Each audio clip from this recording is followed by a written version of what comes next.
are these people? We've been talking about this a bunch of times before. When was the last time we talked about the ICJ, Care Bear? Can you remember? I believe probably at this time last year, I believe. Well, luckily, this is the last time we talked about it. January 11th of 2024. That's how long ago this was. I think we talked about spring. Okay. I think we might have also touched on some other stuff, but this is when it started, at least. It reconvened, right? It's happening over the next week or so, I do believe. So we're going to listen to some of the statements again and see what's changed and, you know, what these fine lawyers are doing this week. So Israel's Prime Minister has rejected the court's authority, asserting that, I quote, "Nobody will stop us, not The Hague, not the axis of evil, and not anybody else." Just 12 days ago, its defence minister declared, in defiance of this court's orders, that, I quote, "Israel's policy is clear and no humanitarian aid is about to enter Gaza." In violation of the court's order to maintain open land crossing points, in particular the Rafah crossing, previously described by the UN High Commissioner as, quote, "the symbolic lifeline for 2.3 million people in Gaza," Israel has closed all crossings, and it has turned Rafah itself, once a refuge for almost 1.5 million displaced Palestinians, into a post-apocalyptic wasteland. The slide on your screens, reflective of the general tenor of Israeli media since at least October 2023, shows Rafah devastated, with the caption, "The annihilation of Rafah is complete," alongside an Israeli flag and a flexed bicep. Plans are reportedly underway for Israel to annex 75 square kilometres of Rafah, 1/5 of Gaza, to Israel's so-called buffer zone, permanently. This, together with Israel's continuing maritime blockade, cuts Gaza and its people off from direct aid and assistance and from the rest of the world. In further violation of the court's orders, Israel continues to block UN-mandated investigatory bodies from Gaza, while destroying and burying evidence of its crimes. Despite the extraordinary efforts of Palestinian journalists, who are themselves repeatedly targeted and killed, so much remains undocumented. As stated by UNRWA's Commissioner General, I quote, "I shudder to think of what will still be revealed about the horrors that have taken place in this narrow strip of land." Well, that's where we're starting. So, okay. Yeah. Thoughts? Israel's. You had something on that? I mean,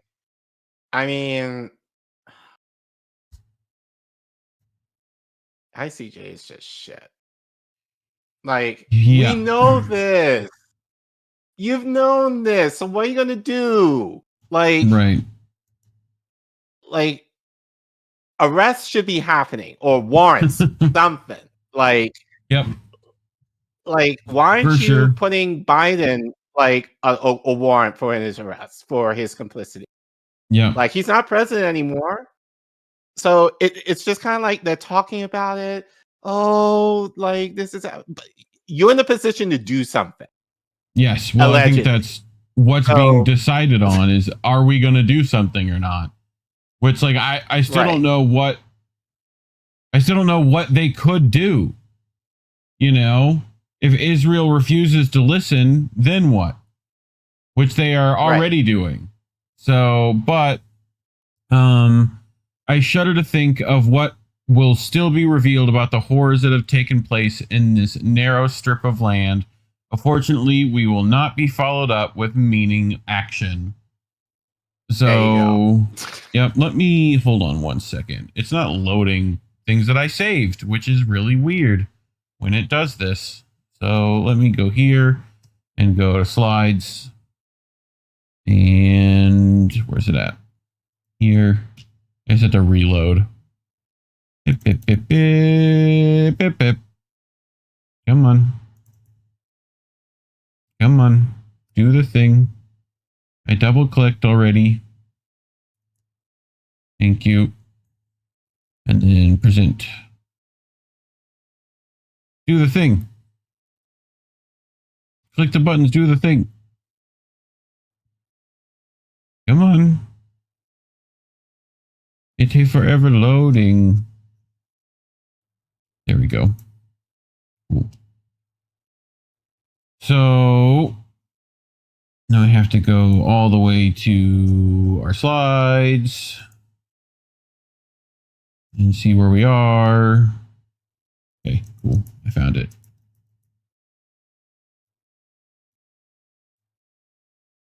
So here we go.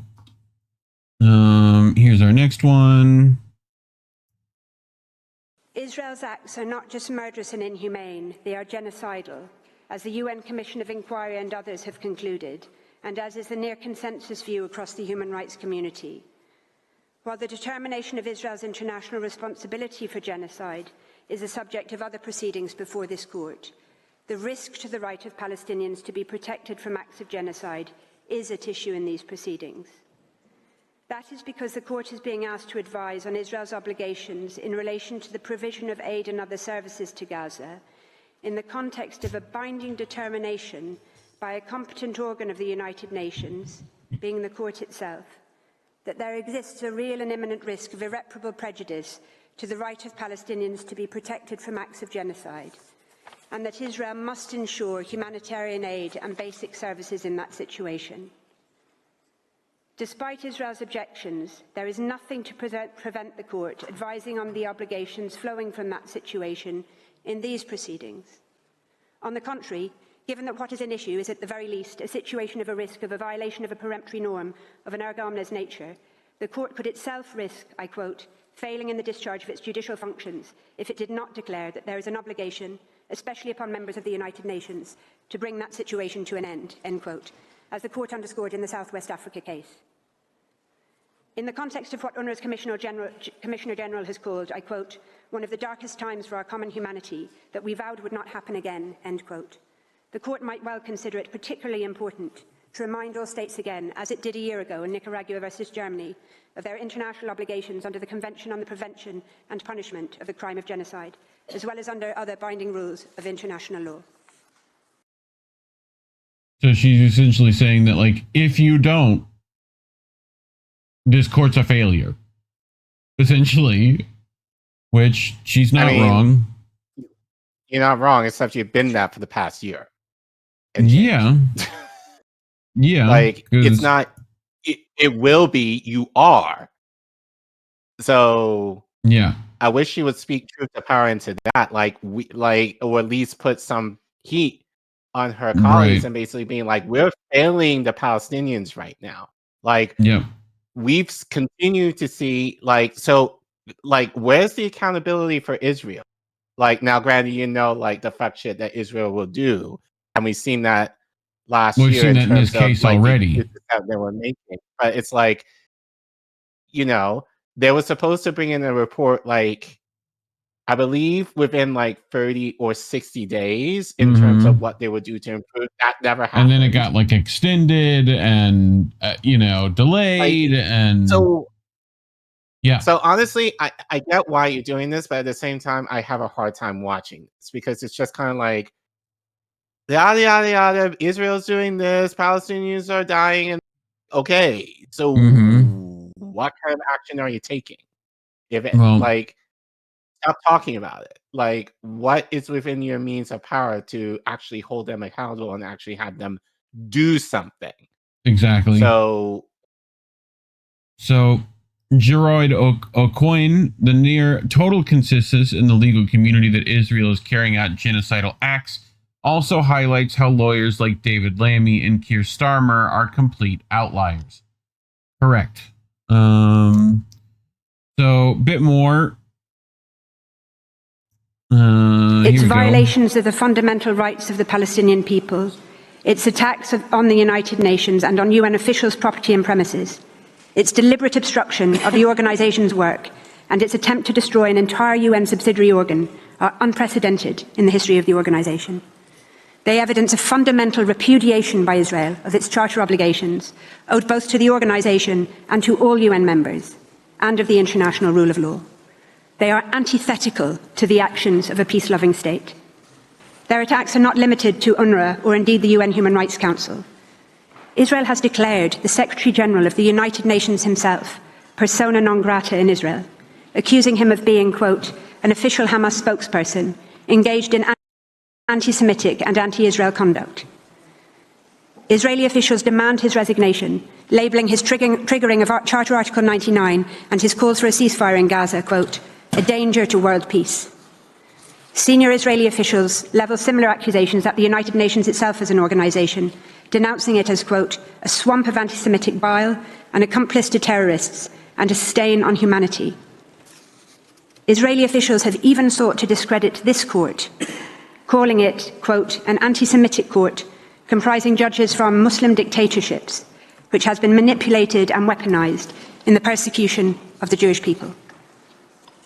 As stated by UNRWA's Commissioner General, I quote, the international order is crumbling in a repetition of the horrors that led to the establishment of the United Nations and in violation of commitments to prevent their recurrence. Not that it ever the really attacks existed. on UNRWA are an integral part of this disintegration, end quote.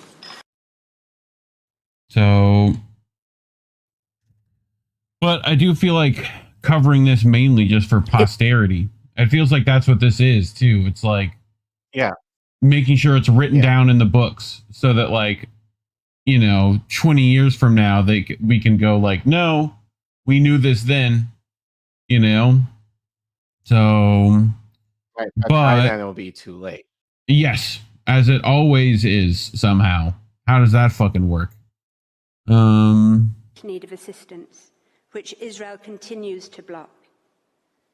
As recently warned by the heads of 12 international aid agencies, I quote, survival itself is now slipping out of reach. Israel's acts are not just murderous and inhumane, they are genocidal, as the UN Commission of Inquiry and others have concluded, and as is the near consensus view across the human rights community. While the determination of Israel's international responsibility for genocide is the subject of other proceedings before this court, the risk to the right of Palestinians to be protected from acts of genocide is at issue in these proceedings. That is because the court is being asked to advise on Israel's obligations in relation to the provision of aid and other services to Gaza in the context of a binding determination by a competent organ of the United Nations, being the court itself, that there exists a real and imminent risk of irreparable prejudice to the right of Palestinians to be protected from acts of genocide, and that Israel must ensure humanitarian aid and basic services in that situation. Despite Israel's objections, there is nothing to prevent the court advising on the obligations flowing from that situation in these proceedings. On the contrary, given that what is an issue is at the very least a situation of a risk of a violation of a peremptory norm of an erga omnes nature, the court could itself risk, I quote, failing in the discharge of its judicial functions if it did not declare that there is an obligation, especially upon members of the United Nations, to bring that situation to an end. End quote. So, pretty much same stuff that we heard last time for the most part. Israel is failing to fulfill its charter responsibilities in good faith. Its violations of the fundamental rights of the Palestinian people, its attacks on the United Nations and on UN officials' property and premises, its deliberate obstruction of the organization's work, and its attempt to destroy an entire UN subsidiary organ are unprecedented in the history of the organization. They evidence a fundamental repudiation by Israel of its charter obligations, owed both to the organization and to all UN members, and of the international rule of law. They are antithetical to the actions of a peace-loving state. Israel's very submissions to this court violate its obligations to cooperate with the UN in good faith, advancing allegations for which Israel has persistently failed to provide credible evidence. This is notwithstanding the Secretary-General's call on Israel, quote, to refrain from such misrepresentations, end quote, given how very damaging they are to the United Nations. But for Israeli officials, damage to the United Nations appears to be the point. Their attacks are not limited to UNRWA or indeed the UN Human Rights Council. Israel has declared the Secretary-General of the United Nations himself persona non grata in Israel, accusing him of being, quote, an official Hamas spokesperson engaged in anti-Semitic and anti-Israel conduct. Israeli officials demand his resignation, labelling his triggering of Charter Article 99 and his calls for a ceasefire in Gaza, quote, a danger to world peace. Senior Israeli officials level similar accusations at the United Nations itself as an organisation, denouncing it as, quote, a swamp of anti-Semitic bile, an accomplice to terrorists, and a stain on humanity. So, I mean, it's pretty much they called exactly what Israel was going to fucking do when they did it the first time. Now they're pretty much stating what they did. So, yeah, I mean, just incredible work. But anyway, here's some other speakers who also commented. Israel's total war is a means to achieve a far more insidious end, the removal of Palestinians from their land and their extermination under the fog of war. This is undeniably Israel's war aim, embedded in its systematic policies to deprive the Palestinians of food and decimate their hospitals, to deny access to and discredit international independent humanitarian actors, to seize and fragment massive areas of land under the pretext of so-called security zones, and to expand colonial settlement activity in the West Bank, eroding the basis for the two-state solution. I mean, Which we don't want. Pretty much. We don't want a two-state solution. At this point, they've lost their ability to. Even Amnesty International accuses Israel of a live stream genocide, and they're usually some of the last people to speak up. So, funny that. Shout out to Mint Press for giving us that information. But here is current counsel of the state of Palestine, right, Mr. R.D. Emesis. I hope I pronounced that right. Mr. President, my point here is this. Elimination of UNRWA is essential to the success of Israel's dreaded plans. Given the scope of UNRWA's capabilities in providing emergency relief, stability, and resilience to the Palestinian population in ways that no other organization can operationally do, it is painfully obvious why Israel insists on eliminating the agency. Quite simply, UNRWA is the last hope that the Palestinian people, particularly in the Gaza Strip, have of surviving Israel's genocide against them. I mean, pretty blunt statements, I feel like, that we all kind of knew months ago. Right? You know? And devastation, end quote. In the West Bank, in the past 4 months alone, over 40,000 Palestine refugees have been yet again forcibly transferred through the destruction of 4 refugee camps by Israel, aided by armed gangs of Israeli settlers who operate alongside Israeli occupation forces. Palestinian West Bankers are literally being forcibly displaced every day. Mr. President, the writing is on the wall. With these brazen suggestions that the departure of Palestinians would be voluntary, Israel is not merely insulting the world's intelligence, it's just simply assuming the world has none.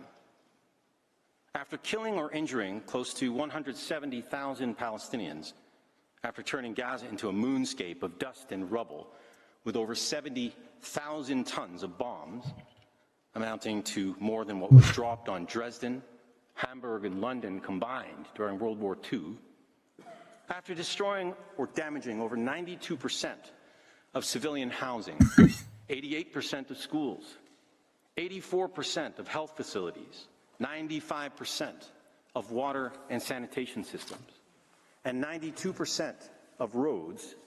Use of this Orwellian language by Minister Katz must be seen for what it is: an open call to expel as many surviving Palestinians as possible.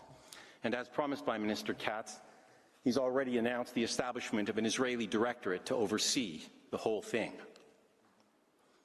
Mr. President, my point here is this: elimination of UNRWA is essential to the success of Israel's dreaded plans. So I do like we're getting specific numbers, though. That's always nice. Up next, Ambassador Anmar Hijazi at the ICJ. Again, we've seen a lot of these guys before. This legal and moral crisis is not 18 months old. Israel has been systematically dispossessing, uprooting, slaughtering and imprisoning Palestinians in absolute flagrant disregard for international law and the inalienable rights of the Palestinian people for 8 years now. It has done so with the intent to destroy our people and to thwart the realization of self-determination in their homeland. This legal and moral basic stuff, I feel like. We get Riyad Mansour as well. Israel annexes our land. It kills, dispossesses, and displaces to destroy our people. It steals our resources and revenues. It fragments our territory. It severely restricts our movement and access. From the 18-year blockade over Gaza to the nearly 1,000 military checkpoints and obstacles to access and movement in the West Bank, to the attempts to sever East Jerusalem from its Palestinian environment. Israel systematically created our dependency on aid and then deliberately deprived us of this aid. Kill and displace, destroy to replace. Get rid of Palestinian demography to seize Palestinian geography. The methods are illegal and inhumane.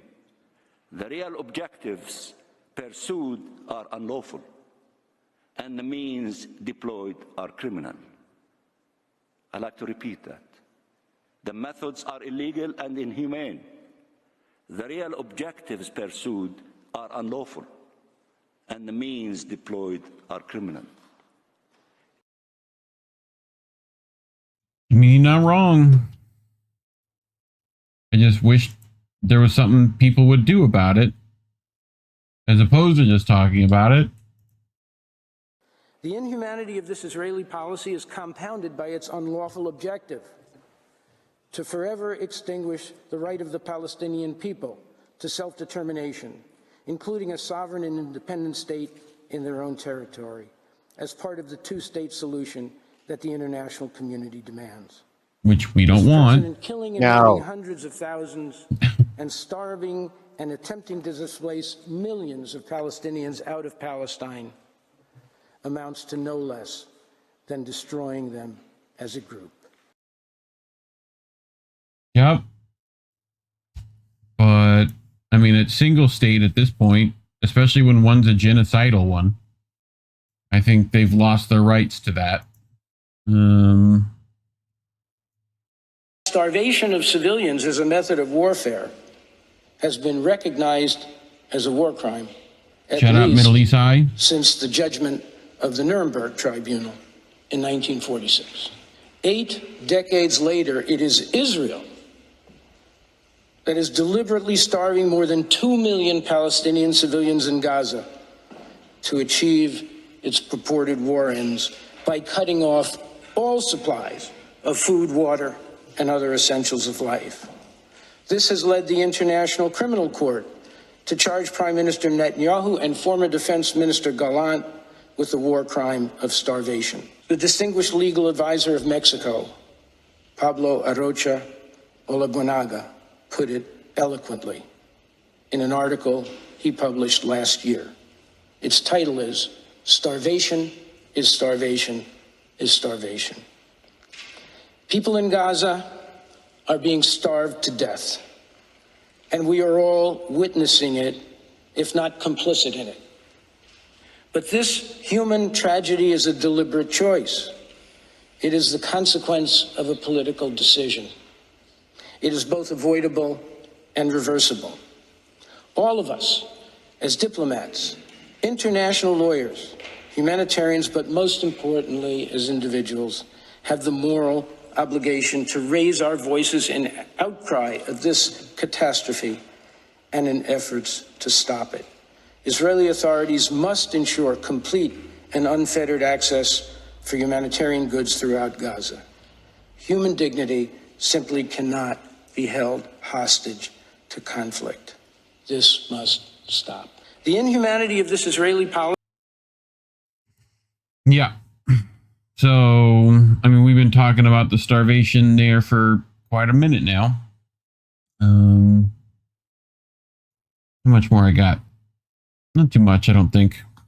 In sum, the consequence of the court's finding in the 2024 advisory opinion. I don't know what this outfit is. I think he just wanted to be stand out. In and of itself illegal is as follows. Israel must end its presence. It has no legal right to take any action there restricting the entry, presence, and activities of states and international organizations, including UNRWA. Any such action is illegal. This is because it's part of a presence breaching the right of self-determination of the Palestinian people and the Jus ad bellum. Also, and in consequence, it violates Israel's obligation not to interfere in the sovereign freedom of action of the states concerned. And, in particular, it violates Israel's obligation not to impede their action of solidarity, whether performed directly or through support given to other actors, discharging the special legal duty owed to the Palestinian people. Mr. President, distinguished members of the court, the people except for that one lady from, where's she from? At the continued failure of the international community. South Africa? I think the Sabunya and genocide of the Palestinian people. The one that they ask, has the end times church. What is the use of international law? Oh, remember? You got it. Bolivia is here as one of the states seeking to answer this call, based on the court's determination that states must act and not be bystanders. He said that shit. They must act. You got to do fucking something. How? That would be, yeah, tell me that too. You know, how would be nice. All right. Looks like one of the only actual South Africans to come to the stand. International law prohibits Israel from the use of starvation as a method of warfare, including under siege or blockade. Israel may not collectively punish the protected Palestinian population, which it holds under unlawful occupation. The UN Special Rapporteur on the Right to Food, in his report of 17 July 2024, stated, "Starvation reflects a state's fundamental abandonment of its human rights obligations, and further, that the State of Israel has deployed the full range of techniques of hunger and starvation, perfecting the degree of control, suffering, and death that it can cause through food systems, leading to this moment of genocide. Despite the horrific attempts by Israeli officials to characterize them otherwise, Palestinians are human beings. They are flesh and blood. Palestinian people are entitled to the same fundamental protections as we in this great hall of justice. And this includes the right not to be arbitrarily deprived of life, the supreme right from which no derogation is permitted, even in situations of armed conflict. Israel's humanitarian blockade, including its ban of UNRWA, renders the Palestinian population significantly less resilient to Israel's acquisition of territory by force and of its genocide. In so doing, Israel is breaching the right to self-determination of the Palestinian people, a peremptory norm of international law enshrined in the UN Charter and Common Article 1 of the International Covenants on Human Rights.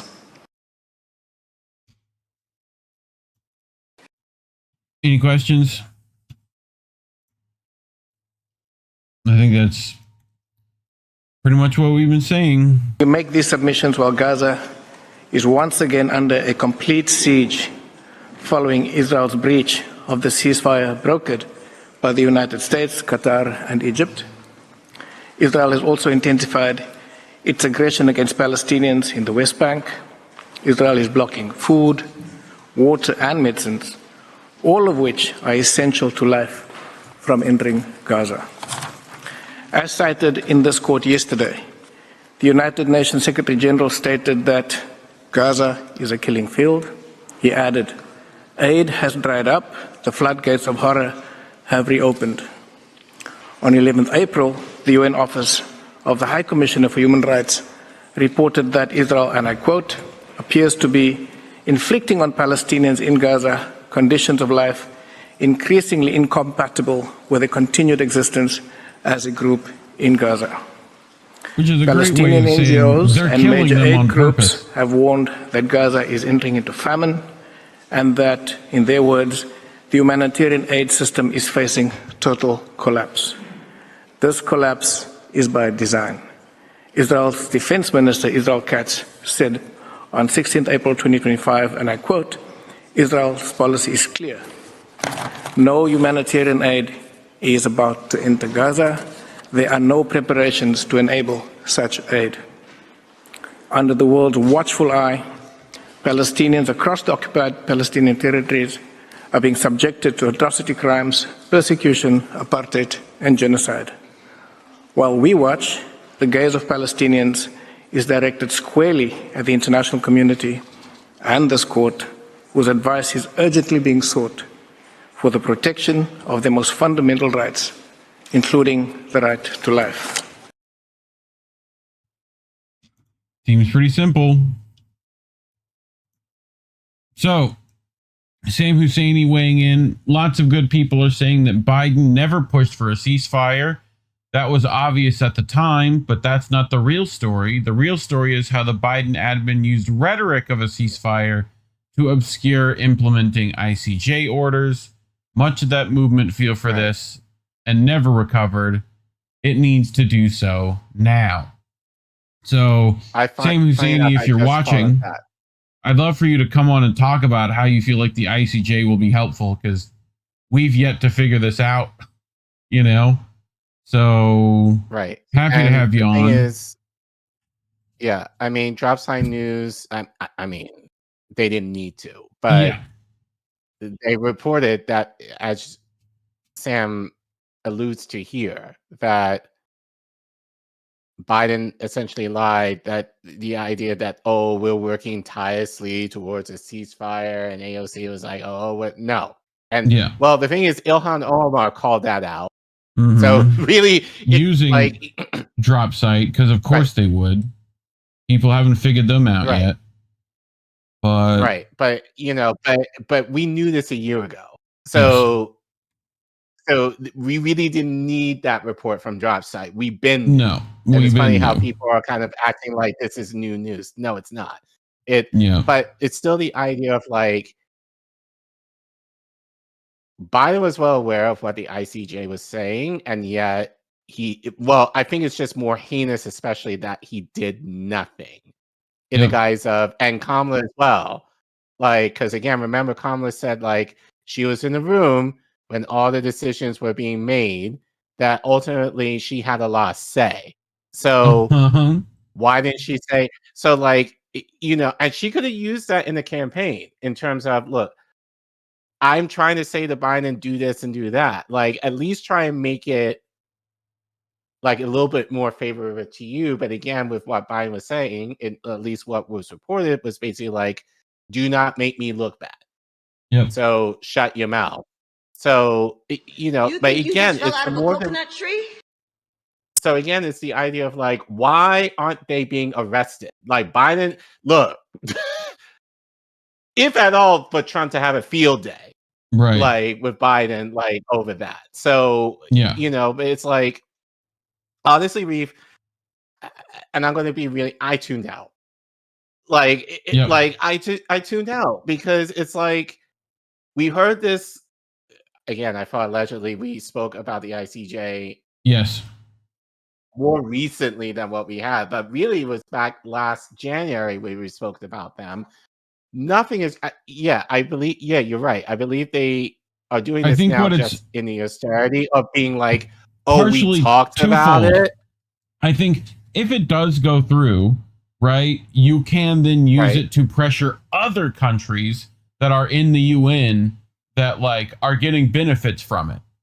Like, but having said that, they might ignore you on that front too. So, unless someone's willing to put some like, blood on the line for it, like, but Sam Husseini, the ICJ hearings going on this week are effectively largely around applying the Geneva Conventions to Gaza, but neither the Israeli or U.S. governments recognize this. Through the Biden administration wouldn't come out and say it.